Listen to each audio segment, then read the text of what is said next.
Bom, oi, gente. Agora, abrindo formalmente, a gente já estava tendo uma conversa aqui, mas a gente estava, na verdade, esperando todo mundo chegar para a gente poder, enfim, abrir direito e começar.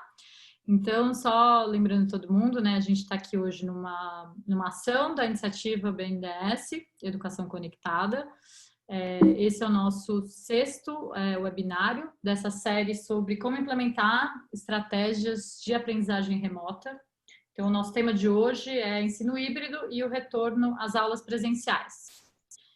Bom, eu sou a Ana Del Fabro, acho que nessa altura todos vocês já cansaram de saber isso. Eu estou hoje aqui com a Lilian Bassic, já apresento ela propriamente, e outras pessoas do time do CIEB. Então, a Thaís está aqui, a Raquel, a Jéssica, a Larissa, a Lúcia, o Jean. Time em peso hoje também assistindo junto com vocês. Acho que dado o tempo também para a gente aproveitar mais a participação da Lilian, não vou passar de novo, mas Lilian, só esse que é o mapa da iniciativa, né? Então hoje a gente está com representantes das redes estaduais de todos esses estados, né? Então Tocantins, Paraíba, Sergipe, Paraná, Rio Grande do Sul, e as redes também, representantes das redes municipais de Gurupi, Araguaína, Campina Grande, Souza, Lagarto, Ilhéus, Lauro de Freitas, Campo Mourão, Guarapuava, Santa Maria e Cachoeira do Sul, tá? Então são esses os territórios que fazem parte hoje da iniciativa BNDES, que foram convidados para participar aqui com a gente hoje. Só lembrando então todo mundo que já vem participando, né? A gente vem tendo esses webinários para discutir de forma bem prática, né? Como implementar estratégias de aprendizagem remota e também as reuniões de apoio técnico, né? De discussão que a gente tem feito paralelamente. No final, eu já vou falar quando que vai ser a próxima, né? Que vai ser nessa sexta-feira e combinar com vocês como que vai funcionar. Então, só retomando e aproveitando que a Lilian não participou com a gente de todo o ciclo, a gente passou, então, nessas últimas 5 semanas por todas essas etapas de implementação de estratégias de aprendizagem remota, né? A gente discutiu no primeiro webinário quais eram essas estratégias, né? Quais as primeiras considerações a respeito da implementação desse tipo de ação na rede. Falamos sobre questões de governança, de equipe pedagógica, de infraestrutura, falamos muito sobre professores, né? Sobre conteúdos, então, o que ensinar, como envolver as famílias nesse processo, como saber se os estudantes estão aprendendo. No último webinar, a gente fez uma amarração para falar muito desse papel também de acompanhamento do que está acontecendo de verdade nas escolas, né? Para vocês conseguirem mapear onde estão sendo as maiores dificuldades, né, na implementação dessas estratégias e o que pode ser melhorado. E hoje a gente chegou no webinário que vocês vieram cobrando a gente desde o primeiro, na verdade, que é para discutir ensino híbrido e falar também já do retorno às aulas, né? Então, de como isso funciona nesse momento agora de retorno. Algumas das redes a gente já sabe que já estão começando a discutir, né, o retorno às aulas presenciais, algumas com perspectiva disso acontecer em mais curto prazo, outras um pouco mais para frente. E daí por isso que hoje a gente trouxe uma convidada super especial e a gente está muito feliz de tê-la aqui com a gente hoje, que é a Lilian Bassic. Ela é doutora em Psicologia Escolar e Desenvolvimento Humano pela USP, mestre em Educação, Psicologia da Educação pela PUC, de São Paulo, tem uma super experiência em educação, mais de 28 anos trabalhando na área, e é uma super especialista, de uma forma geral, em ensino híbrido, e por isso a gente achou que seria muito legal trazê-la aqui hoje para conversar com a gente. Então, muito obrigada, Lilian, pela sua participação. Opa, já passei. Então, eu vou passar a bola para você agora. Que você, não sei se você vai compartilhar alguma coisa, mas já vou descompartilhar o meu aqui para você, se você quiser já colocar alguma apresentação, fica à vontade. Só um recado aqui antes, gente, que é o de sempre, na verdade, que é para vocês mandarem perguntas para a Lilian, podem fazer isso ao longo de toda a apresentação. A gente tem sempre aquela caixinha aqui embaixo, não sei se eu estou apontando para o lugar certo, que é o QIA, que vocês conseguem mandar as perguntas lá. E também, se vocês quiserem mandar no chat, também não tem problema, a Raquel, a Jéssica e a Thais estão aqui para ajudar a gente a não perder nenhuma pergunta. Então, só para incentivar vocês de trazerem já suas dúvidas, para aproveitar bastante tempo da linha aqui. Então, é isso. Muito bom. Obrigada, Ana. Obrigada. Agradeço aí a equipe do CIEB pelo convite. É sempre um prazer poder estar por perto e poder compartilhar um pouco daquilo que a gente vem estudando há bastante tempo, né, no sentido de que olhar para o híbrido, né, para o ensino híbrido na educação básica é algo muito recente, né, no mundo de uma maneira geral, e aqui no Brasil a gente começou a olhar para essas possibilidades, né, da integração das tecnologias com presencial e com foco na personalização, que é um pouco que eu vou discutir hoje, desde 2014, né? Então, só para situar um pouco, em 2014, a Fundação Lehman e o Instituto Península analisaram e observaram uma estratégia de inclusão digital com foco na aprendizagem, que já vinha acontecendo nos Estados Unidos, hoje a gente sabe que também na Malásia, na África do Sul, que vinha acontecendo de um jeito muito mais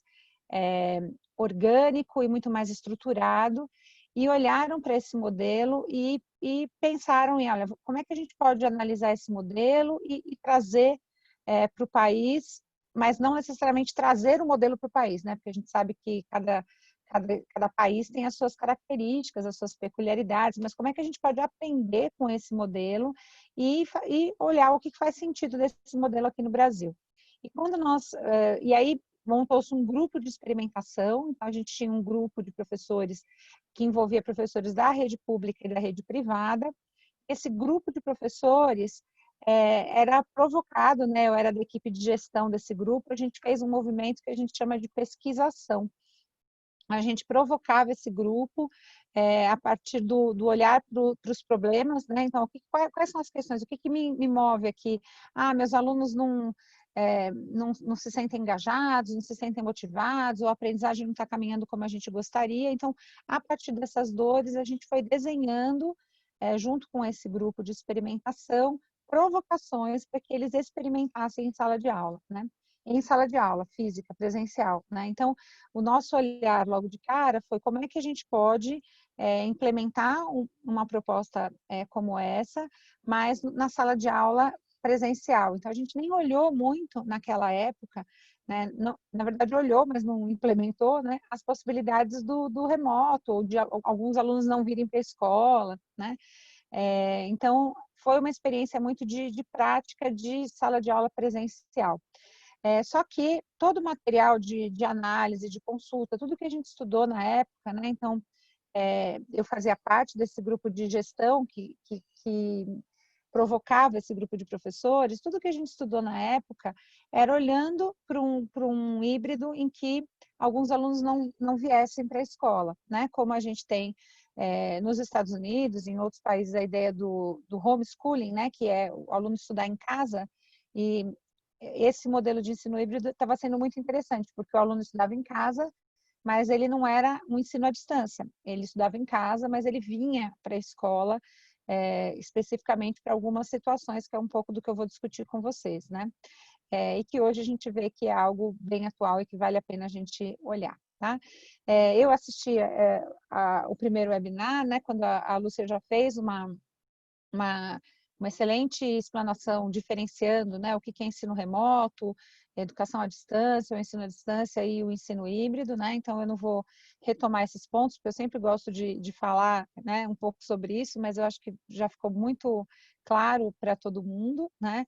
Se não ficou, recomendo realmente que vejam lá o vídeo, porque ficou muito bom de perceber essas diferenças. E a ideia hoje é a gente focar um pouco nessa definição do híbrido, tá? Que é olhar um pouco para a parte conceitual, para a gente ter clareza quando a gente utiliza essa nomenclatura, né? E quando a gente pensa numa implementação, tá? A gente tem ouvido muito falar de híbrido, a gente ouve falar de híbrido em tudo, né? Em todos os segmentos, né? Mas na educação a gente ouve muito falar, agora o ensino tem que ser híbrido, o retorno tem que ser híbrido, só que as explicações que você vê das pessoas dizendo por que tem que ser híbrido, muitas vezes essa explicação remete ao ensino remoto, muitas vezes a explicação remete ao ensino à distância, à educação à distância, né? Então, eu acho importante a gente limpar um pouco, falar, olha, o que a gente está falando quando a gente diz que agora o ensino vai ser híbrido ou uma tendência para essa volta às aulas é o híbrido, tá? Então, para isso, eu queria deixar vocês muitíssimo à vontade e peço, inclusive, que vocês perguntem durante a minha fala, vai lá no bloquinho de Q&A, de perguntas e respostas, e vão colocando as perguntas de vocês, tá? Eu vou projetar os meus slides só para ficar um pouco mais visual, nem eu aguento ficar me vendo o tempo inteiro, é bom ter uns slides aí para a gente poder ir acompanhando. E aí a gente vai trocando, tá? Eu acho que a ideia é que eu possa, de alguma forma, compartilhar isso tudo que a gente vem estudando e garantir não, né? Pelo menos possibilitar algumas reflexões sobre esses pontos, tá? Bom, eu vou... Perdão, deixa eu diminuir aqui minha caixinha, que senão... bom, aqui logo de cara eu deixei um pouco o meu e-mail, o meu site, se alguém quiser trocar ideia, eu tenho feito várias conversas com as redes, e estão todas gravadas, né? Então, aqui pelo meu e-mail, ou mesmo no site, vocês têm acesso a todas essas lives que eu fiz com várias secretarias, então, às vezes, passar para a sua equipe assistir a uma conversa dessa pode ser interessante. E aqui também no site da Tríade, a gente colocou alguns tutoriais de recursos, algumas lives que a gente fez, né, sobre alfabetização, alguns pontos que a gente sabe que são mais sensíveis, né? Então, fica aí o convite também para vocês visitarem, tá bom? Então, vamos lá. A minha ideia é dividir essa nossa conversa em 3 pontos, né? Falar um pouco de conceitos primeiro, depois falar um pouco do potencial do ensino híbrido nesse período e falar um pouco depois sobre... Falar um pouco não, acho que junto a gente refletir um pouco sobre o que a gente tem que ter em vista quando a gente pensa numa implementação que esteja coerente com o que realmente o híbrido tem de potencial para a aprendizagem, tá? Então, a cada bloco eu interrompo para responder as perguntas, só para eu poder ter uma linha de raciocínio em cada um deles. Então, por favor, eu peço para que vocês podem, por favor, ir colocando as perguntas durante cada um dos blocos, porque aí quando eu abro para responder, já vai ter várias perguntas aqui e a gente pode trocar mais, tá? Bom, em primeiro lugar, eu gosto sempre de reforçar, né, essa questão de uma mudança de paradigmas que a gente está vivendo, né? A gente já vem vivendo há algum tempo e agora quando a gente olha para essa situação, a gente vê quanto a gente foi mergulhada numa mudança de paradigma realmente sem precedentes, né? Na nossa história, pelo menos, agora, né? Na nossa história atual. Então, a gente tem aqui o século XX, que tinha um paradigma de que a educação era para acesso de informação. Então, quando a gente olha para a educação desse século, a gente está pensando que os estudantes, né, principalmente no início do século e até o final do século, que a internet não tinha o potencial que ela tem hoje, os estudantes obtinham informações indo à escola, né? Então, a escola era um local de acesso à informação, ou indo à biblioteca, ou pesquisando lá nas enciclopédias ou nos livros que ele tivesse em casa, né? Então, a escola, né, a educação tinha um paradigma muito de oferecer acesso à informação, né? Não eram todos que tinham, a gente não tinha a educação obrigatória, né? A educação básica obrigatória, então eram algumas pessoas que tinham acesso à informação e isso foi ficando cada vez mais intenso em relação ao acesso das pessoas à escola no final do século passado. E quando a gente entra no século XX, a gente já percebe que que deveria haver, né? Porque já há, por uma própria questão social e cultural, mas deveria também haver na escola, uma possibilidade de que a escola considerasse a educação muito mais conectada e complexa. O que eu quero dizer com isso? Quando a gente diz que no século XX o estudante vai para a escola para ter acesso à informação, a gente está trabalhando com habilidades cognitivas, com processos cognitivos mais simples, né? A memorização era muito forte, porque se eu não tiver o acesso à informação, eu não consigo ter rapidamente uma formação se eu não tiver que buscar de memória, lembrar alguma coisa. Então, tinha um teor, uma carga muito forte nessa memorização, guardar informações, porque a informação não era tão fácil de ser acessada, né? Agora, quando a gente passa para um século XX, em que a gente vive numa sociedade conectada, obviamente, com toda a clareza que a gente tem, como a gente estava conversando aqui no início, eu e a Lúcia, com toda a clareza que a gente tem dessas desigualdades que a gente vive, mas a gente está, de uma maneira geral, vivendo numa sociedade muito mais conectada. As pessoas têm acesso às informações de uma forma muito mais rápida hoje, né? Óbvio que a gente ainda tem muito século XXI pela frente, né? Com certeza essa conexão e esse acesso vai ficar ainda maior, mas hoje a gente tem muito acesso às informações, né? Os estudantes têm acesso às informações. Com isso, a gente ouve cada vez mais dos estudantes, mas por que eu tenho que decorar isso? Por que eu tenho que saber isso, né? Então, isso vai requerendo da escola um olhar que, neste novo paradigma, nesse paradigma de uma educação do século XXI, os processos cognitivos que a gente desenvolve precisam ser mais complexos, né? A gente tem que trazer esse aluno para comparar, para diferenciar, para aplicar, para criar, né?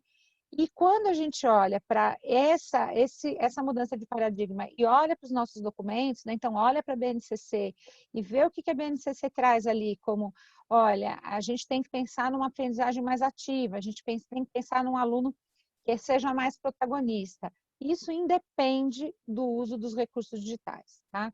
Essa mudança de paradigma, quando eu digo que a sociedade está mais conectada, óbvio que a gente gostaria que ela estivesse mais conectada com todo mundo com conexão, com banda larga, com tudo aquilo que a gente almeja no nosso país. Mas mesmo que a gente não tenha esse acesso universalizado como a gente gostaria, a gente tem que se preocupar em que estes alunos vivem numa sociedade mais conectada. E, por isso, os processos cognitivos merecem ser mais complexos, precisam ser mais complexos para engajar, para garantir que esse estudante esteja envolvido nesse processo. E aí, um dos pontos, né, uma das questões que a gente traz é assim, sabendo disso, como é que a gente consegue trabalhar essas habilidades mais complexas, realmente envolver esse aluno no processo, né? Então, as metodologias ativas, elas funcionam como propostas, né, como estratégias em que a gente consegue mudar um pouco o paradigma de que a gente apresenta o conceito para o aluno, e o aluno simplesmente tem que devolver para a gente o que ficou desse conceito, né? Então, aí a gente tem alguns autores, alguns pensadores, alguns teóricos que trazem muito essa importância. Então, metodologia ativa não é uma novidade na educação, ela é algo que já vem há bastante tempo. Quando a gente pensa na questão da equilibração majorante, que é a teoria do Piaget, ou na zona de desenvolvimento próximo de Vygotsky, que a gente diz, olha, a gente tem que mexer com esses alunos, não dá para eles ficarem ali passivamente recebendo informações. É importante que a gente ajude esses alunos, contribua para uma construção de conhecimento que seja significativa, né? Que a gente consiga, né? O Ausubel tem essa ideia dos subsunsores, né? Que são esses andames, que a gente consiga construir conhecimentos a partir de conhecimentos anteriores, né?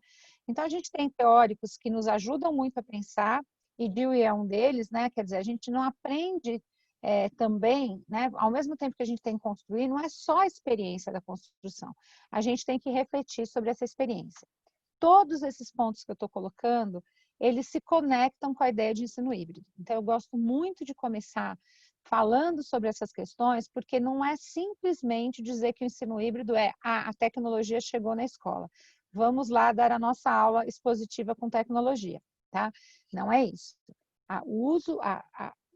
Quando a gente pensa no ensino híbrido como uma abordagem que considera a tecnologia, a gente também considera que essa abordagem está situada dentro de um aspecto que considera as metodologias ativas, ou seja, que vai aos poucos mesclando percursos metodológicos de apresentação conceitual, né, como acontece numa palestra, um pouco do que a gente está fazendo aqui, mas que a palestra não seja uma rotina na vida desses estudantes, né? Ter uma palestra agora é uma coisa, agora viver um ano escolar inteiro, 200 dias letivos com palestras, é outra muito diferente, né? A gente tem um percurso metodológico, que é o mais característico de uma palestra, né? Eu escuto um conceito, o professor vai vendo se a gente entendeu, e aí ele fala, bom, ok, vamos lá trabalhar. Enquanto que, quando a gente pensa nas metodologias ativas, a gente está mudando um pouquinho esse percurso metodológico, entendendo que o aluno, você gera a vontade, você gera um propósito, né? você leva esse aluno a perceber o propósito, você coloca esse aluno em ação, você ajuda esse aluno a refletir sobre essa ação para que ele construa um conceito, né? Então, esses dois percursos, eles podem caminhar junto, um exclui o outro, mas esse segundo percurso oferece muito mais condições da gente ter um aluno protagonista, da gente desenvolver a autonomia. Bom, dentro disso, a gente começa a olhar para uma questão fundamental, que é a gente pensar sobre qual é o potencial do ensino híbrido nesse período. Eu corri um pouco nessa primeira parte, porque eu quero me dedicar um pouco no ponto 2, tá? O Jonathan já colocou uma pergunta aqui, né? A gente tem vários gaps aqui, né, Jonatas? Tanto a gente tem os gaps referentes à dificuldade, né, de acesso, né? E aí, quando você não tem acesso para as tecnologias com todo mundo, você também não consegue que todos caminhem da mesma forma, né? Mas, ao mesmo tempo, você tem esse gap, né? Acho que foi um pouco isso que eu falava com a Lúcia no começo, de você ter o aluno que tem bom desempenho, que está dedicado, que independente das situações, ele já é automotivado, ele tem essa motivação intrínseca, né? Você não precisa gerar o propósito já está nele, né? Ele tem uma motivação intrínseca de se envolver com a educação, com os conteúdos e tal. Enquanto a gente tem outros alunos que a gente sabe que a gente está sempre buscando envolver esses alunos e gerar propósito. Então, esse é um ponto muito importante para a gente refletir e ter muita clareza nesse retorno, né? Porque é algo que a gente vai ter que ter uma atenção especial, né? Bom, podemos ir para o segundo bloco, gente? Só uma perguntinha aqui no primeiro, ou tem mais alguma que vocês querem fazer? Eu sei que a grande expectativa é a gente ouvir a temática do segundo bloco, então eu vou avançar para ele e vou realmente pedir para que vocês coloquem todos os questionamentos que vocês tiverem, porque pensar no ensino híbrido numa abordagem que olha para as metodologias ativas é o que a gente vem defendendo, tá? Então, esse bloco inicial não são dois assuntos diferentes. Eu acho que isso é muito importante a gente ter clareza, porque a gente, tudo bem, ou é metodologia ativa ou é ensino híbrido. Não, as metodologias ativas são esse jeito da gente olhar para os percursos, dentro desse jeito de a gente olhar para os percursos, a gente pode usar várias formas disso acontecer, né? Uma delas é a gente utilizar o ensino híbrido. A gente poderia não usar o híbrido e trabalhar apenas por projetos desconectados, sem recursos digitais, né? Então, a gente tem várias formas de trabalhar. Quando a gente pensa na situação que a gente tem agora, que é esse retorno às aulas, o híbrido parece ser um caminho que funciona de forma mais adequada, mas que sempre vai levar essa nossa reflexão sobre a situação de conexão e de infraestrutura que as unidades, as instituições de ensino apresentam, né? Bom, o que eu vou falar agora está muito baseado nessas nossas pesquisas, né? Esse texto, esse grupo de experimentação que eu falei lá no início para vocês, ele se transformou neste livro. Esse livro, para vocês terem uma ideia, cada capítulo desse livro foi escrito por um professor. Eu fui uma das responsáveis, né, dentro do grupo de organizadores, para orientar essa escrita, então foi meio que uma orientação, sabe quando a gente faz um TCC, um mestrado, que tem lá um professor orientador, que vai olhando os conteúdos de cada capítulo? Foi um pouco assim que eu trabalhei com os autores desse material. Então, ele é um material que está muito voltado para a vida real, para a sala de aula. Então, tem lá o professor da rede pública do município do Rio de Janeiro, que vai falar sobre avaliação. A professora da rede pública do interior de São Paulo, que vai falar dos recursos digitais que ela usa. E até quero convidar vocês, porque esses professores todos, a gente já está há 6 anos praticamente, né, desde 2014, trabalhando com essa mentalidade, e a gente vai fazer uma live no sábado, eu passei aí para o Vinícius do Porvir, ele vai fazer uma postagem, a gente vai fazer uma live este sábado e o próximo sábado, discutindo com esses professores, tá? Então, se vocês quiserem depois divulgar nas redes de vocês, é bem interessante para poder também trazer perguntas para eles, tá? Então, esse ensino híbrido que a gente está falando, ele se baseia nesta definição. E aí eu vou me deter um pouquinho nessa definição, até para esclarecer e tentar limpar um pouquinho os ruídos que a gente tem ouvido a respeito da definição do que é híbrido, né? Então, a gente ouve falar assim, olha, agora metade dos alunos vão ficar em casa, metade vai vir para a escola, vai ser híbrido. Ou agora a gente está usando o recurso digital e como está usando o recurso digital, porque usa digital é híbrido. Então, existe uma definição do ensino híbrido, e de novo, baseada em alguns referenciais que nós utilizamos na pesquisa, tá? Basicamente, as orientações tanto do Instituto Clayton Christensen, como de educadores do Canadá, né? O Norman Vaughan é um dos educadores do Canadá que trabalha na Universidade de Alberta, que trabalha com essa concepção de ensino híbrido, então, não é simplesmente juntar o online com o presencial, né? Então, dizer assim, ó, estou eu aqui desse lado, vocês estão do outro, então tem gente, tem computador, é híbrido, né? Então, não é isso. O que é o ensino híbrido? Qual é a definição de ensino híbrido? A gente tem, tanto é que assim, na definição geral, eles falam assim, juntar o melhor dos dois mundos, tá? Então, vamos entender o que é isso. No online, a gente tem algumas propostas, algumas atividades, alguns recursos que a gente pode usar, e aí no próprio guia que vocês já vieram trabalhando nos últimos encontros, vocês encontram muito dessas orientações que mostram e que dão luz para qual é o potencial do online, né? Então, por exemplo, transmitir uma live, transmitir uma aula, ou fazer isso que a gente está fazendo, óbvio, diminui distâncias, olha que bom, a gente tem gente do país inteiro, tal. Mas quando a gente fala em aprendizagem, não é esse o potencial do online. O potencial do online para aprendizagem é aquilo que o aluno consegue, de certa forma, controlar o ritmo dele, o espaço, o tempo, e que ele esteja no centro do processo. Então, tudo bem, eu quero que meu aluno assista a um vídeo, né? Ou que ele assista a um programa na TV, né? Eu participei até aí junto com a equipe que montou lá a curadoria dos materiais que foram para a TV. Eu quero que ele assista um programa da TV. Tudo bem, o que ele vai fazer com esse recurso que foi entregue para ele de um jeito que gerou menos protagonismo. Então, ele recebeu um vídeo, ele recebeu um programa na TV, ele recebeu um programa via rádio. O que eu posso fazer para que esse aluno seja protagonista, ou seja, que ele receba aquela informação, que ele possa escutar de novo aquela informação, ou que ele possa fazer registros em que ele retome, e que ele possa ter uma ação sobre aquilo que ele recebeu no online. Esse é o potencial que a gente tem do digital. Então, o digital nos dá um potencial muito importante para quê?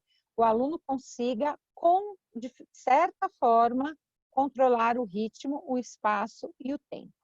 E esteja no centro do processo. Então, não é só ele controlar, mas que ele possa fazer algo com aquilo e que ele demonstre uma postura mais protagonista. Então, esse é o melhor do online. Qual que é o melhor do presencial? O melhor do presencial é a relação entre pessoas.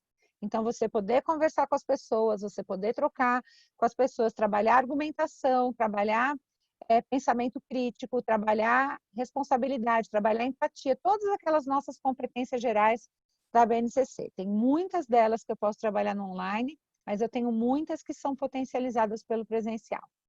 Quando eu complemento este online com este presencial, com foco na personalização, eu estou trabalhando com ensino híbrido. O que eu quero dizer com foco na personalização?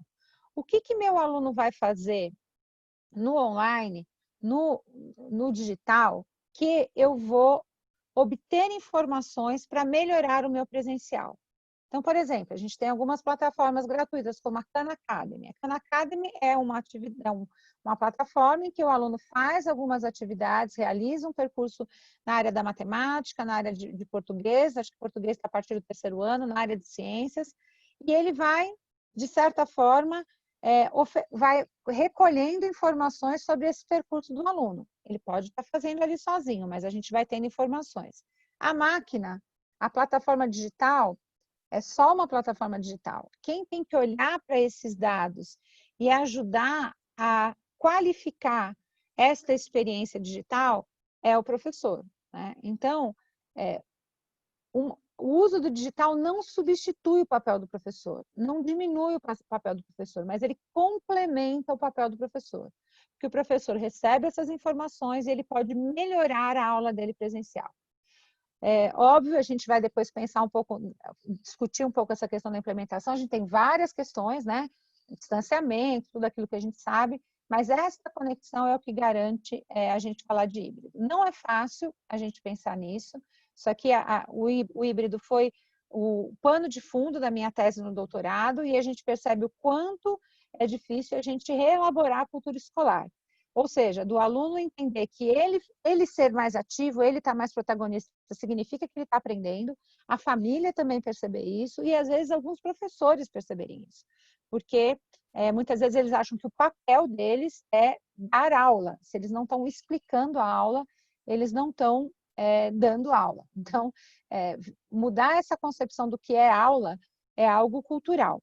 E aqui a gente tem alguns modelos, né, que são os modelos que o próprio Instituto Clayton Christensen, aqui está a referência, comenta que são modelos sustentados e disruptivos, né? Sustentados são aqueles que não é tão difícil a quebra cultural e ele consegue existir mesmo nas estruturas de escola que a gente conhece. Foram esses que a gente se dedicou mais quando a gente elaborou o vídeo, o livro e o curso online. E hoje a gente está numa realidade talvez muito mais, óbvio, muito mais relacionada com os modelos disruptivos, né? Porque são aqueles que quebram o modelo de sala de aula como a gente conhece, né? E aí eu quero abrir nesse bloco para ouvir um pouquinho de vocês, ver aqui as perguntas dessas questões, né? A Nadiena Miranda comenta: como trabalhar personalização, refletindo a partir da inclusão de alunos com deficiência nesse cenário de distanciamento social? Olha, a questão, a inclusão de uma maneira geral, ela se tornou ainda mais desafiadora nesse momento, né? Ela já é desafiadora nas salas de aula, muitas vezes você precisa ter ali um educador de suporte que acompanha a inclusão, e essa ideia de ter alguém que acompanha as crianças que apresentam necessidades educacionais especiais também tem que ser refletida quando a gente pensa no distanciamento social. A gente precisa ter algo mais específico para eles. No caso específico da inclusão, a gente tem que analisar o quanto a gente, mais do que personalizar, né? A gente usa como definição que personalizar é poder criar experiências de aprendizagem que considerem as diferentes formas de aprender, mas que a gente também possa individualizar, né? Então, mandar algumas tarefas, se a gente for enviar, às vezes pelo correio, pelo WhatsApp, algumas redes usaram o Classroom, usaram redes sociais, TV, o que a gente pode produzir nesses meios que seja específico para atender a algumas características que a gente entende que essas crianças precisam com mais atenção, tá? Então, esse é um ponto importante. Algumas coisas que a gente não pode transportar literalmente do presencial para o online, né, que é a questão do expositivo, porque expositivo realmente a gente sabe que não é o melhor dos mundos. Outras é importante a gente fazer essa transposição, que é poder atender as crianças que não têm a mesma condição de acesso que outras, né? Aqui tem uma pergunta do Jonatas, né?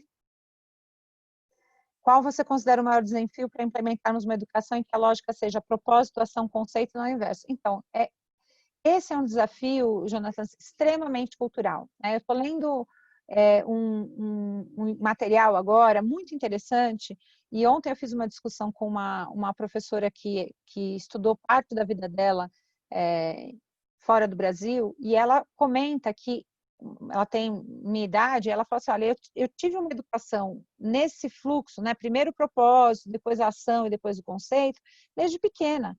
Então, eu não consigo me ver dando aula de outro jeito, porque foi assim que eu fui educada. Eu acho que não consigo sentar e ficar escutando alguém falar ou ficar falando para o meu aluno, porque eu não vivi isso na minha experiência. Hoje a gente tem como um grande desafio que os professores, né, por isso que eu falo a questão cultural é muito importante, os professores foram formados numa lógica de que alguém fica tábula rasa, eu preciso receber informação, né? que é aquela ideia que eu falei de um paradigma do século XX, né? Então, uma questão muito importante e essencial é a formação de professores, né? A formação de professores, ela precisa acontecer num modelo que é o modelo que a gente chama de homologia de processos. O professor precisa fazer parte de uma formação inicial, mas quem já está na escola, a gente tem que olhar para o que a gente tem hoje, né? Uma formação continuada, que coloque esse professor no centro do processo, que ajude esse professor a construir conhecimento, né?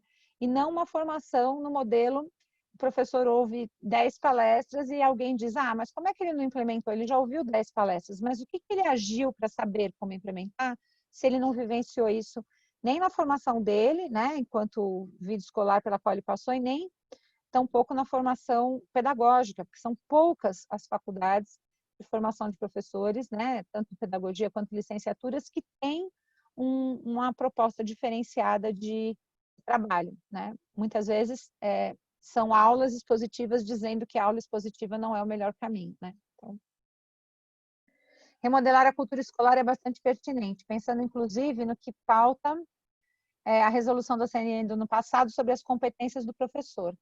Como podemos pensar nisso a curto e médio prazo? Gabriela, eu gosto muito de uma análise, depois eu acho que é a referência até para mostrar para você, que é essa questão de mudança de cultura, né? Até um estudo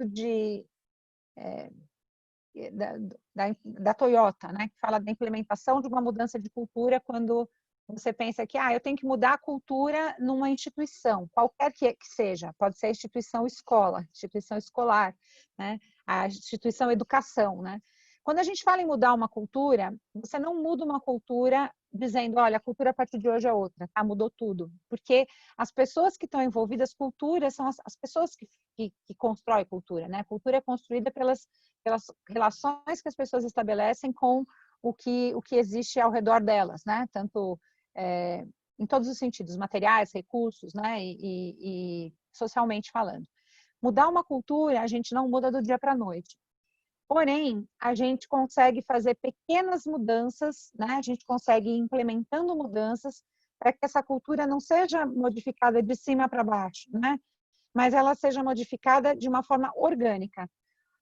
A partir do momento que as pequenas mudanças de cultura repercutem, são muito bem registradas como evidências de sucesso, né? Então, por exemplo, se eu mudo o jeito de dar minha aula e eu consigo perceber que aquilo que eu fiz gerou mais engajamento dos meus alunos, gerou mais disciplina, gerou menos evasão, envolveu meus alunos com conhecimento, eles se sentiram mais interessados, eles tiveram melhores resultados naquelas avaliações pontuais.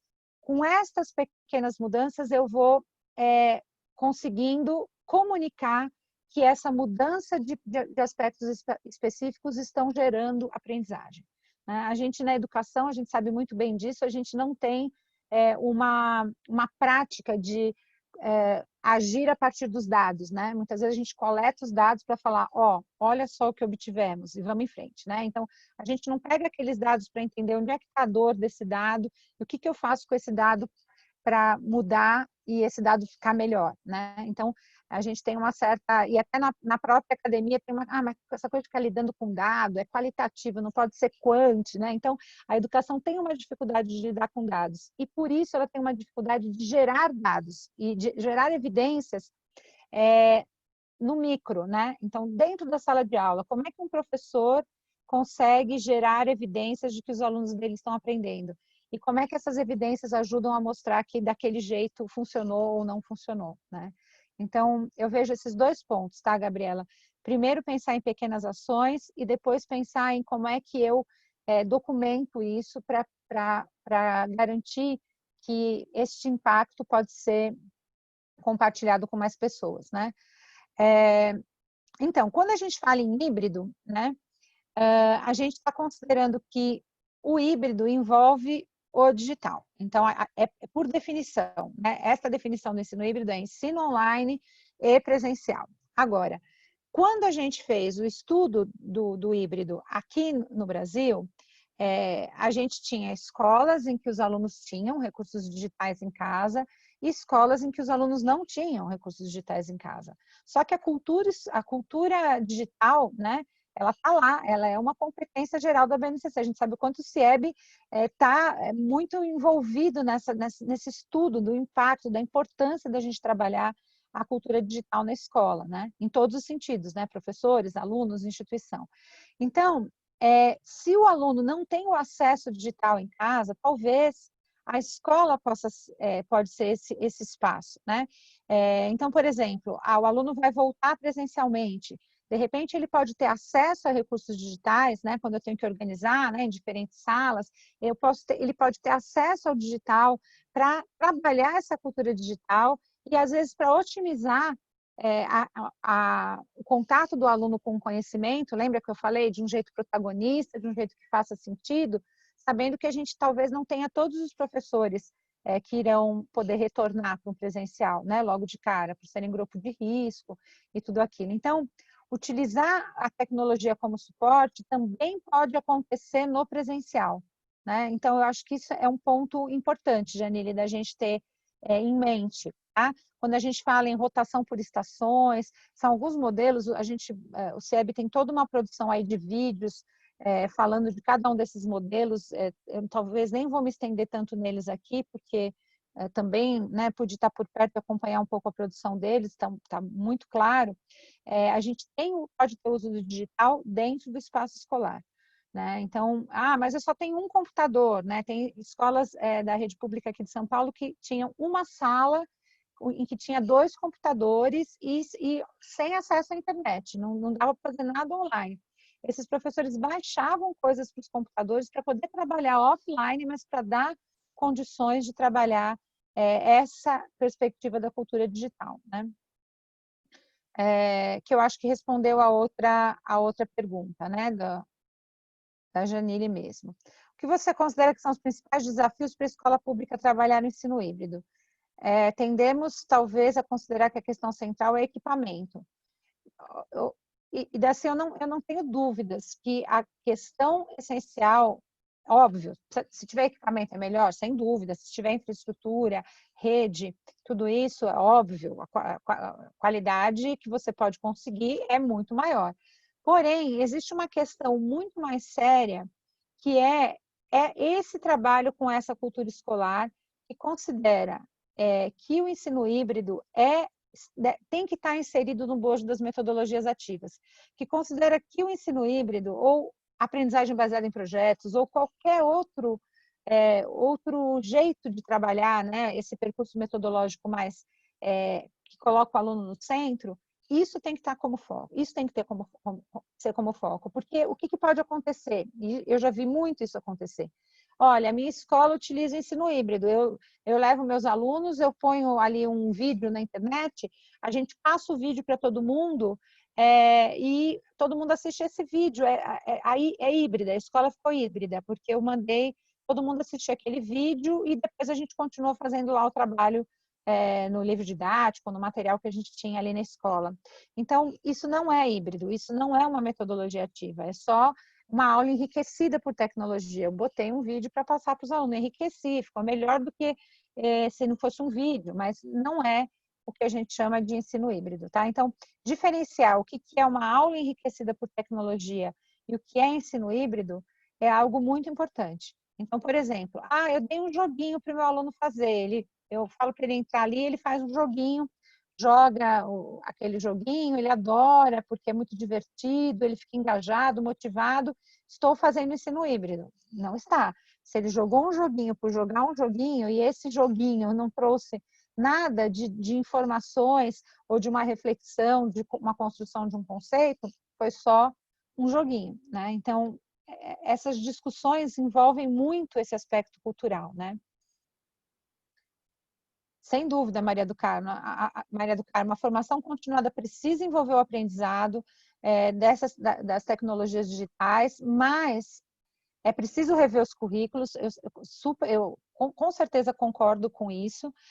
Porém, né, eu acho que eu lembro desde a época que eu coordenava, eu trabalhei como coordenadora de escola por 18 anos, né? Então, às vezes o professor do 6º ano falava assim: Mas o aluno do 5º ano não aprendeu a fazer resumo. Não dá para pedir para fazer resumo, porque ele não aprendeu no 5º ano, né?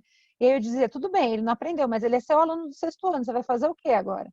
Ensina ele a fazer resumo, porque se ele não sabia, não aprendeu antes, ele tem que aprender agora, né? E eu vejo essa mesma questão, né? Então, a formação continuada precisa ter esse foco, né? Porque rever os currículos dos cursos de licenciatura, assim como rever qualquer currículo, não é uma coisa que você faz do dia para a noite. Mas já começar uma formação continuada nas suas instituições, que leve em conta esse aprendizado, essa relação com as tecnologias digitais, já vai começar a fazer diferença logo de cara, né? A gente sabe que os professores eles têm uma curva de aprendizagem para o uso dos recursos digitais. Usualmente eles só adotam, né? Ah, que legal, gostei. Primeiro ele é exposto, né? Ah, gostei disso que me mostraram, vou usar. Ele adota, mas até ele chegar num ponto de adaptar e inovar com esse recurso, é uma curva de aprendizagem, né? Então, não é que você fez uma formação já vai garantir que esse profissional vai sair super inovador, mas você dá condições para que ele tenha mais repertório para que as aulas dele realmente consigam ter essa conexão do híbrido de uma forma mais eficiente, né?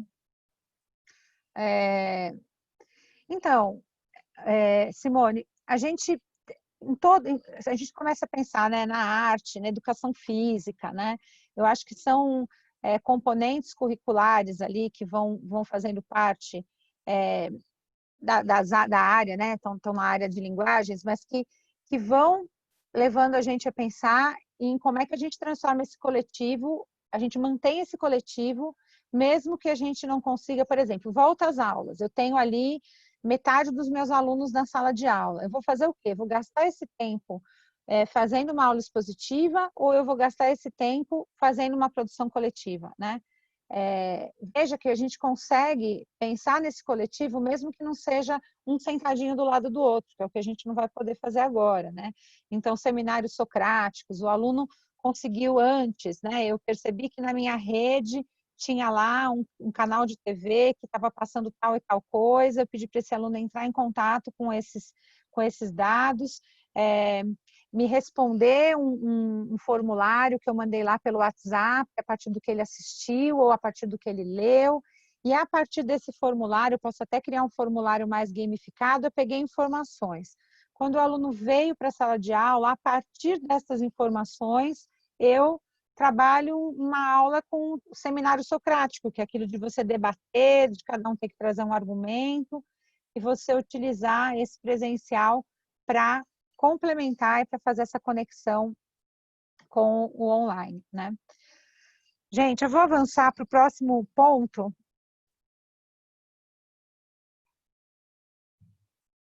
que são algumas reflexões sobre a implementação, que eu acho que vale a pena a gente olhar e que acho que está indo bem ao encontro das questões que vocês estão trazendo, né? Eu vou abrir aqui e passar para vocês.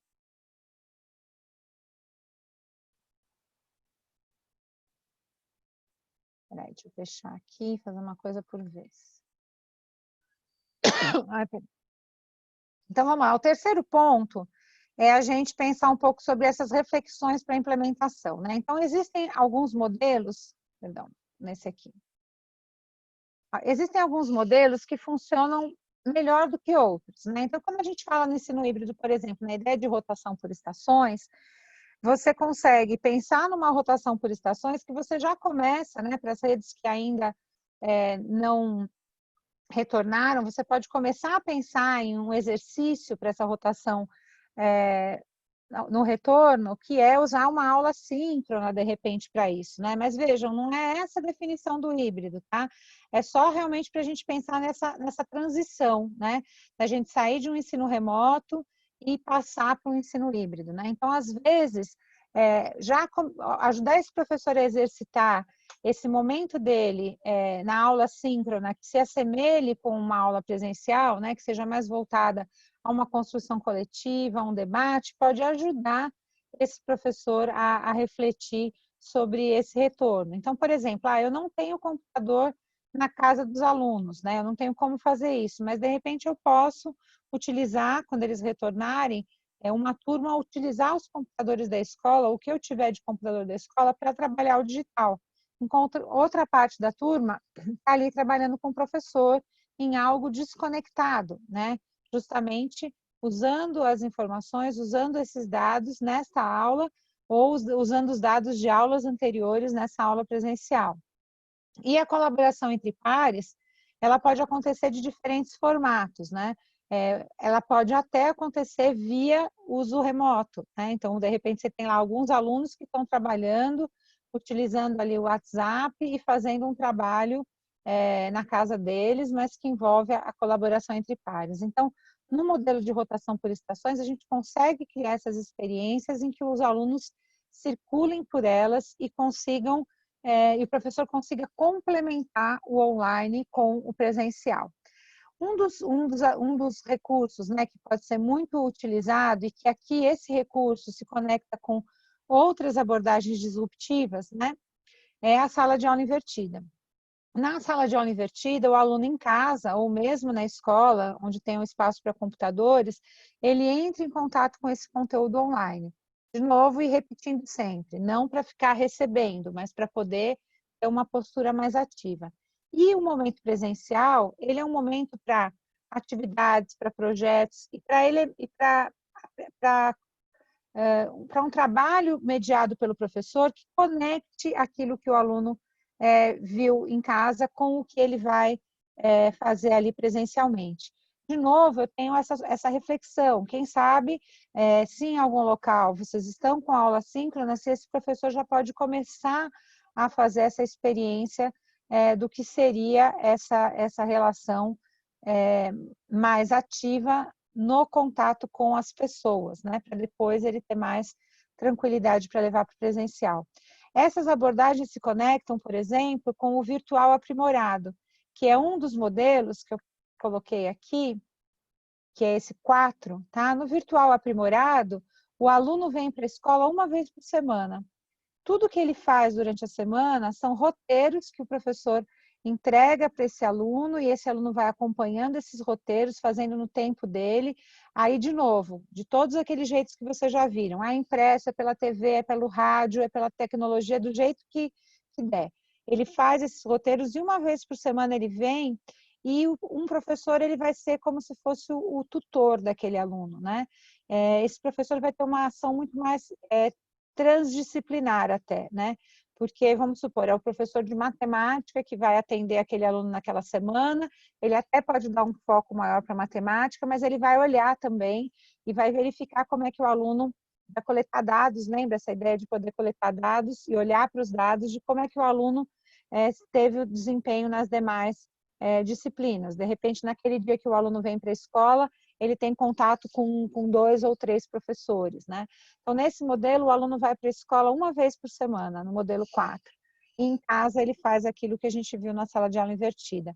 No modelo à la carte, algumas disciplinas, elas são consideradas completamente online, enquanto outras, voltando lá na pergunta da colega, como arte, ficam reservadas para os momentos presenciais, né? Então, eu não trabalho algumas disciplinas que eu vejo que não há como trabalhar no online, ou porque tem uma carga horária menor, ou porque eu fiz essa resolução, eu posso trabalhar apenas presencialmente e posso escolher algumas disciplinas que seriam consideradas apenas para trabalhar online.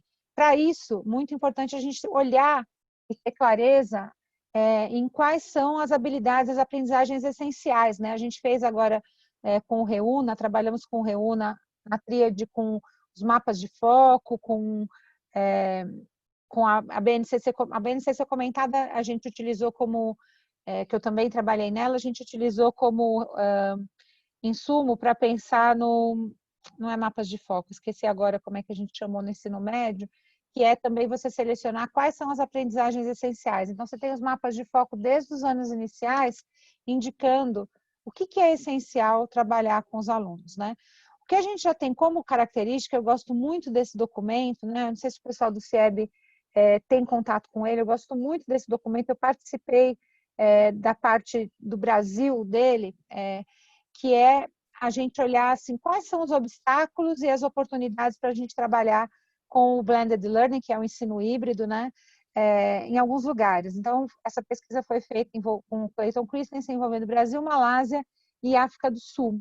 E esses 3 pontos são os pontos que vocês também, acho que não preciso nem dizer, né? Quer dizer, infraestrutura e conectividade é um ponto, dificuldade na implementação, né? Porque se você não tem uma infraestrutura e conectividade, você percebe uma dificuldade maior. Uma dificuldade maior de utilizar os dados para personalizar, né? Que é a questão da cultura escolar. Então, o professor não sabe como usar esses dados. E uma formação que realmente viabilize essa integração, né? Então, a formação do professor que tenha essas características. E, para isso, a gente tem que olhar para todos esses pontos. Cultura escolar é só um ponto. Pensar no papel do professor é outro ponto. Quer dizer, como é que muda o papel desse professor, né? Para realmente a cultura escolar ter uma outra característica. Como é que eu mudo a avaliação? Que tipo de avaliação eu vou fazer se eu estou considerando o aluno no centro? Se eu estou querendo coletar evidências pontuais para conseguir entender esse avanço, né? Então, são vários pontos que a gente tem que analisar nessa implementação, em que pode parecer um grande bicho de 7 cabeças, né? Nossa, quanta coisa que eu tenho que pensar, mas se a gente fizer pequenas ações em cada uma delas, a gente consegue mudar essa cultura de um jeito mais orgânico, do que simplesmente fazer uma mudança brusca, que é o que a gente está vivendo hoje, né? Uma mudança brusca, que a tendência é a gente se apegar aquilo que nos dá mais conforto e segurança, né? Então, vamos voltar ali para a aula expositiva, porque isso funciona, né? Então, a gente conseguir fazer essa mudança pensando nessas questões pontuais, né? Verdade, Gabriela, concordo. Aula palestra é mais fácil, Freire era híbrido antes mesmo. Agora, de novo, né? A gente pensar nesse híbrido com a tecnologia, né? O Freire ele tinha uma visão dessa cultura, né? Que é outra, né? Mas ainda a questão do híbrido não era algo que a gente encontra ali nos materiais dele, mas se a gente pega para estudar Freire, a gente consegue claramente entender onde que entra a cultura digital ali para poder ser utilizado. Todos os materiais que a gente tem lá na Tríade, todas as lives que nós fizemos, elas foram feitas com esse propósito. Elas foram disponibilizadas gratuitamente para que as redes pudessem acessar, para que professores que não têm acesso, às vezes até de escolas particulares que também não tiveram uma formação, pudessem acessar. Pode usar à vontade, tudo que tem lá, Carla, fica realmente bem à vontade. Se eu acredito que o ingresso no nível superior tem impacto sobre as metodologias de aula adotadas pelos docentes da educação básica. Quem perguntou isso foi o Jonatas. Jonatas, é um grande, assim, a gente não sabe onde é que está o fim, né, desse círculo, né, porque o que a gente tem? A gente tem um professor de educação básica que desde pequeno recebeu uma formação tradicional. Quando ele entra no ensino superior, ele espera isso, né? São poucos os meus haters na internet, mas eu tenho uma hater que não se conforma. Ela me fala: para de ficar falando que o ensino tem que ser com metodologia ativa. Você está estragando a educação no Brasil. Eu já escutei isso. Porque os meus professores ficam vendo seus vídeos e eles estão querendo mudar a aula, eles querem ficar querendo que a gente faça muita coisa. Eu não acredito nisso, eu tenho que ouvir o professor. Então, veja que é todo um percurso, né? Então, você tem pessoas que vieram a vida escolar inteira tendo uma aula mais expositiva, a aula boa é a aula que o professor cativa os alunos, faz aula show e ele que está no centro do processo. Ele entra na universidade. Se ele entra numa universidade de ponta, a gente sabe que as universidades ainda estão num processo muito iniciante de rever práticas, né? Eu tenho participado de muitas bancas de mestrado e de doutorado por universidades públicas e privadas, e a gente percebe que ainda há um processo muito embrionário nessa mudança de prática. Então, isso é algo que precisa ser revisto. A gente já tem uma base agora, uma base nacional de formação de professores, e que ela vai rever o jeito que se forma professor. Então, pensar em residência pedagógica, e que aí a gente fica refletindo, né? Uma residência pedagógica de um professor que vai fazer uma residência numa escola que não mudou a prática pedagógica, ele tem que ter um olhar muito reflexivo nessa residência, né? Senão a gente não vai nunca conseguir mudar, né? Ele tem que ir para essa residência já para trazer insumos para uma reflexão de como é que a gente muda a prática, né? aqui, Thaís, né? O modelo virtual aprimorado e o à la carte se encaixam a todos os segmentos de ensino. Eu acho, Thaís, que inclusive na alfabetização, porque, por exemplo, na alfabetização agora a gente tem que fazer escolhas, né? O que eu tenho defendido muito com as redes, com as escolas que eu converso sobre esse segmento, é assim, gente, qual é o nosso foco no primeiro ano, no segundo ano, no período de alfabetização? É que a criança se alfabetize. Então, não que não, eu sou formada, eu sou bióloga, professora de ciências durante 1000 anos, então é óbvio que não estou querendo dizer que ciências não é importante, história, né? Todas as áreas são importantes. Agora, o foco não é alfabetizar, então, o texto de ciências pode ser insumo para a alfabetização. Tem lá um texto sobre alimentos, sobre animais, e eu estou usando esse texto para trabalhar a alfabetização. Eu tenho lá um outro texto de geografia que eu estou usando para matemática. Então, existem, nesse momento agora, a gente tem que fazer escolhas. E as escolhas estão relacionadas com as aprendizagens essenciais. A nossa maior preocupação é o terceiro ano do ensino médio, porque é o terceiro ano do ensino médio, teoricamente acabou esse ano. Agora, tirando o terceiro ano do ensino médio, que acho que as redes vão fazer toda uma análise, né? Em São Paulo já se pensou no quarto ano do ensino médio opcional, né? Para aqueles alunos que realmente quiserem fazer, não sei ainda como vai funcionar, mas tem essa perspectiva. Tirando o terceiro ano do ensino médio, todos os demais vão ter que entender que existem aprendizagens essenciais que a gente não vai trabalhar esse ano e que vão ficar para o ano que vem até para 2022. Mas se a gente ficar naquele desespero do acesso à informação, lembra? Aquela mudança de paradigma. Ah, eu preciso entregar tudo isso? Eu vou entregar, mas eu não garanto. Posso até entregar, né? A gente já ouviu muito professor dizer, nossa, tive 40 minutos hoje, dei conta de 4 capítulos que vão cair na prova, né? Muito vivi isso, de ouvir esse tipo de fala, né? Então, a gente tem que selecionar. Então, eu acho que tanto o virtual aprimorado quanto o à la carte, a gente consegue utilizar em todos os segmentos, desde que a gente consiga antes fazer um bom planejamento de quais são as minhas habilidades essenciais, né? Você acredita que o mercado de recursos educacionais digitais está maduro para atender com qualidade o ensino híbrido, com recursos capazes de realmente gerar aprendizagem, ou ainda estamos em fase inicial? A gente, na verdade, Thaís, a gente até participou com a Fundação Lehman em anos anteriores, ajudando a criar uma rubrica, não sei se a rubrica é a palavra, qual é a melhor palavra, mas um referencial para as edtechs, né? Para as edtechs entenderem o que realmente faria sentido quando você cria um recurso educacional digital, né?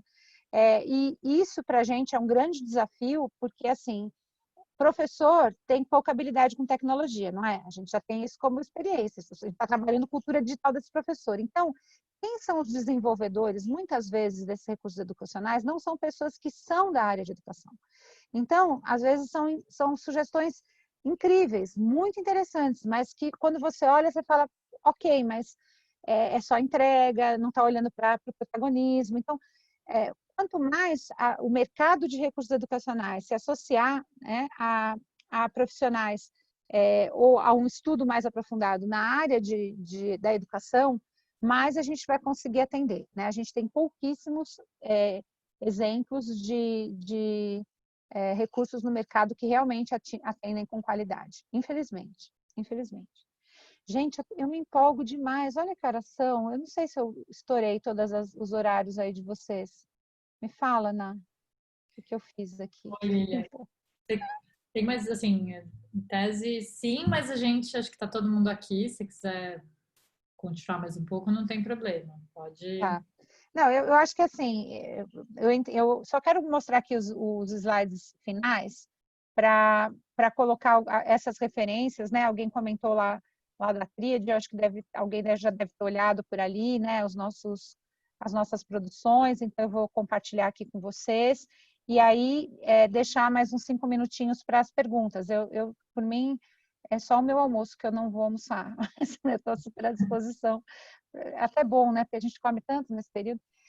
Eu tenho feito vários textos lá no meu blog, eu queria compartilhar com vocês, é só vocês entrarem lá, lilianbacic.com, tem vários textos que eu tenho produzido para ajudar nessas reflexões, e eu não coloquei aqui dos recursos, mas tudo bem. Vocês podem entrar no site da Tríade, é www.triade.me, tá? Vou até mostrar, pronto, mais fácil que eu mostro o site.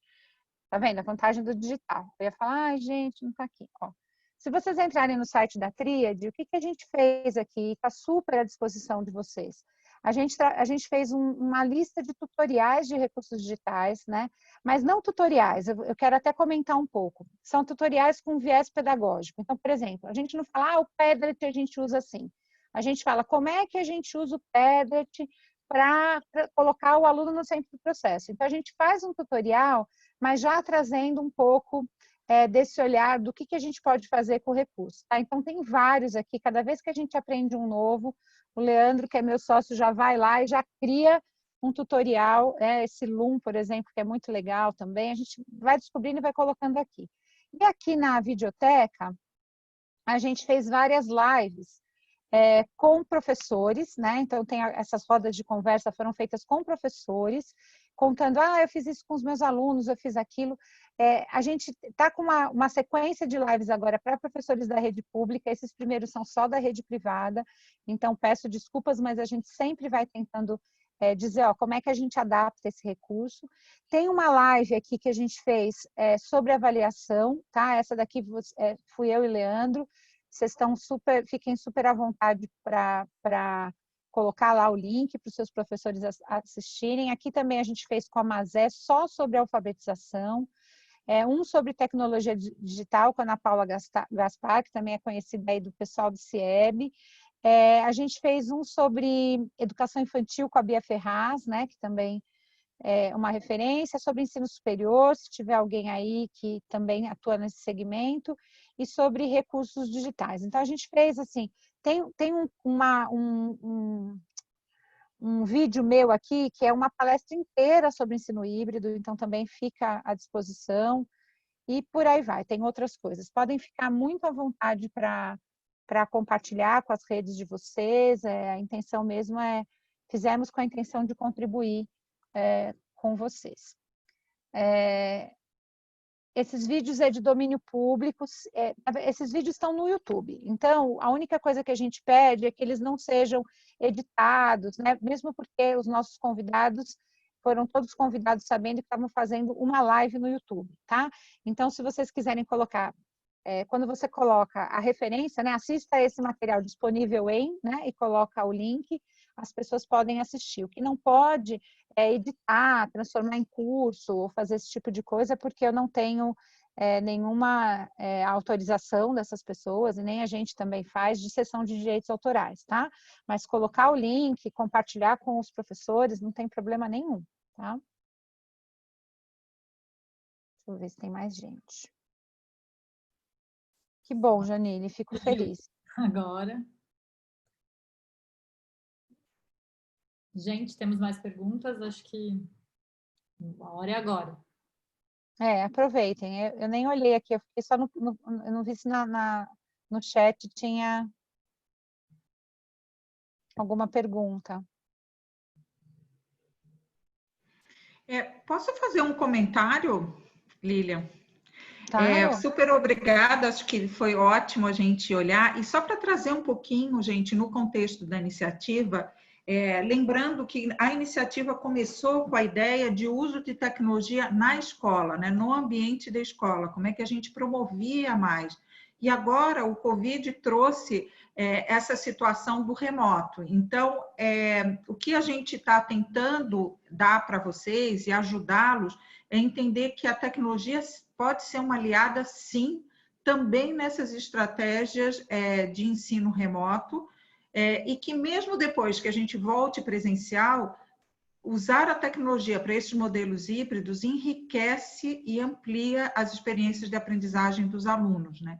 Então, a gente já está adiantando o futuro para vocês, dizendo, olha, a gente estava tentando estimular, e a iniciativa, esse o objetivo da iniciativa, né? Estimular o uso da tecnologia na escola, mas agora a gente pode até ampliar esse uso, né? Para fazer esse planejamento do ensino híbrido. E para mim, como a Lilian falou, só para enfatizar bem, essa qualidade não é simplesmente juntar as duas coisas, né? É botar o online e o presencial. é como é que você repensa todo o ensino-aprendizagem, o processo de ensino-aprendizagem, para fazer online o que pode e deve ser online, e fazer presencial para a gente valorizar aqueles momentos de interação entre o professor e os seus alunos, né? Então, eu queria contextualizar, Excelente. porque as pessoas estão pensando assim, puxa, mas a iniciativa antes só falava do uso da tecnologia em sala de aula. É verdade, e agora a gente está ampliando, e para todos nós tem sido uma aprendizagem, uma adaptação na iniciativa, né, para a gente poder fazer essa ampliação e mostrar outros usos possíveis e interessantes da tecnologia. Uhum. Sem dúvida, Lúcia. E isso, né, eu acho que quando a gente fala do uso da tecnologia, né, sempre lembrando essa curva, né, de aprendizagem, de apropriação, né, porque muitas vezes, né, eu acho que vocês devem ter vivido muito na iniciativa, né, quando você começa a trabalhar tecnologia com um grupo de professores ou de alunos que nunca utilizaram, você não consegue logo de cara uma ação super inovadora, né? Talvez você tenha que dar passos mais lentos para isso, né? E, na minha visão, tudo bem, porque a gente só consegue avançar se a gente realmente entrar em contato com uma nova forma de trabalhar e conseguir entender o potencial dela, né? Quando a gente fala nessa mudança de cultura escolar, né? Então, mudar o jeito de ensinar e aprender, entender o potencial da tecnologia, a gente tem que se afastar um pouco daquilo que foi quando o computador chegou nas escolas, né? Eu lembro quando chegou na minha escola, a gente saía comprando software de joguinho, né? Que jogo que a gente pode comprar? A gente, na verdade, comprava CD-ROM, né? Comprava para colocar o joguinho na máquina. Então, hoje, você fala disso para um pai que viveu essa época da escola, ele fala, não aguento mais meu filho jogando, como é que você vai querer colocar o jogo, né? Então, é mudar um pouco essa cultura de que dá para aprender e muito com o digital, né? E muito, né? Então, é uma mudança de cultura, né? Que a gente foi empurrado para essa mudança agora, né? Todo mundo catapultado em menos de um ano, né? Muito bom, Lilian. Queria muito te agradecer pela sua participação aqui. Acho que as respostas, acho que não tem novas perguntas também. Pessoal, a gente sempre faz no final aquela enquetezinha para saber, né, se o conteúdo foi útil para vocês, para ajudar a gente a sempre a melhorar. Então, ela já está aberta, se vocês puderem responder, a gente agradece bastante. Eu queria só, antes da gente terminar, falar então da reunião de suporte técnico que a gente vai ter agora nessa sexta-feira, dia 31, das 11 ao meio-dia.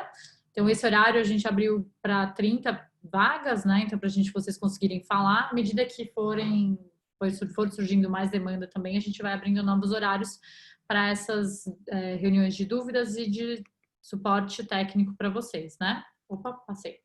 E, então, a gente só pede para quem quiser participar, então, dessa reunião mais de discussão na sexta-feira, para preencher esse link, né? Então, mandar lá novas dúvidas, outros pontos que queira discutir e também confirmar que pode participar com a gente nesse horário da sexta-feira, tá? Então, a gente tem vagas limitadas, mas é só para a gente conseguir organizar os horários. Se vocês têm mais demanda, a gente abre novos horários, sem problema nenhum, tá? Então, acho que a gente vai mandar aqui no chat também, para vocês terem esse link para preencherem e trazerem também outras questões que surgirem. Então, acho que é isso, Lilian. Super obrigada pela sua participação, de verdade, foi ótimo, acho que foi um super aprendizado para todo mundo.